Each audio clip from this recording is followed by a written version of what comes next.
Salom, Texnobzor shinavandalari. Bugun sizlar bilan Tochka dasturxoni iPhone da o'qishni ko'rib chiqamiz. Bundan oldin esa videoga like bosib, kanalga obuna bo'lib qo'yishni unutmang. Birinchi o'rinda настройкаga kirib olamiz va u yerdan сотовый связь tanlab olamiz. Сотовый связьda передача данных на других устройств turibdi. O'shani ustiga bosib olamiz.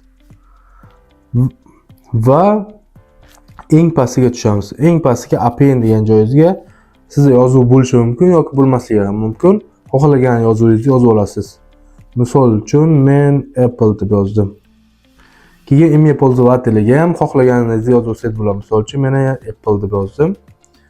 Va parolga xohlagan parolingizni qo'yib qo'ysangiz bo'ladi. Apple 2025 mayli. Bu qilib bo'lganingizdan keyin yana chiqib ketasiz va sizda сотовый связьdagida rejim modemi paydo bo'ladi. Mana shunaqa qilib siz Tochka dasturxoni qursangiz bo'ladi iPhone'ingizda.